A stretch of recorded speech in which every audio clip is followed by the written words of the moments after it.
nung spores niya. Kaya marami pong. Ito, matitigas na, no? Pero pwede po yan siya. Gagawing powder. Po. Ano yan? Dudurugin mo lang. Basta dudurugin mo lang siya. Ano lang din natin sa sun-dry. Pagka-crunchy na siya, i-blanch nyo po. And then, i-ano na po natin sa mga grinders po natin. So, gagawin na po natin siyang soup or mga pastries po pwede. Okay pala, no? Yun pala yun. Ang cute naman, no? Anak, tingnan mo, Ayun, no, mga maliliit, nakita mo? Nakita mo yan? Ha? Ayun, Gusto mo, pitasin mo? Gusto mo ba? Pitasin mo yan? Ang cute na. Po yung talagang nag-bloom po. Oo, ito, maliit, Araw na Kuya Will na pumunta tayo dito. Ay, oo, February po nung kasagsagan po niya. Oo, na maraming bunga. Opo. Saka ang pag-visit po na para mas maganda po, gabi po. Gabi. Kasi na-stress po yung mushroom na may bunga pagka araw. Kasi yung hangin po, dry. Pero sa gabi po, pagka yung February malamig, may humid. So yung air na may po, hindi po siya nag-dry.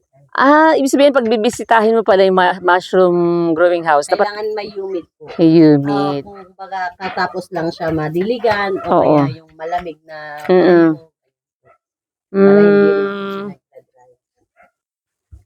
Ganun po. Ngayon pala. Mabilis lang po yung maturity nitong mushroom pag nakita natin siyang mayroon ng penheads. Ang tawag po natin dun sa maliliit na mushroom is penheads. Mga 4 to 5 days na po ready to harvest. Ready to harvest na, no? Hindi rin naman po sobrang patagalin. kulang na kasi magkakaroon na po siya ng yellow stain, which is mataas na po yun sa uric acid na sinasabi po nila. Ganon? Opo. Pag nagkakaroon ng dilaw. Opo, naninilaw na po yung ating mushroom. Ano na po siya, ibig sabihin. Pero ibang klase naman po itong naninilaw na ito, Marami pong klase kasi. Itong ganitong naninilaw, gawa po yan ng hangin. Tsaka nawalan na po siya ng moisture. Kaya po, titingnan na naninilaw po. Iba po yung over na nagulang na po na talagang nanilaw. Oo. Ito kulang ng moisture, Ganun. Ganun pala, no? Ang cute naman ang arrangement niya, no? Bali, kung itong ganitong arrangement po kasi, nakakatipid po tayo sa space. Mas madaming nilalagay. Kasi kung yung naka-welding po na mga po. Oo nga, may tendency na din po siya. Tsaka siya, gumagalaw, no?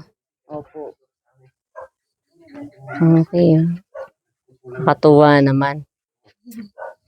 Ayan po, ang mushroom ni Sis Adelpa.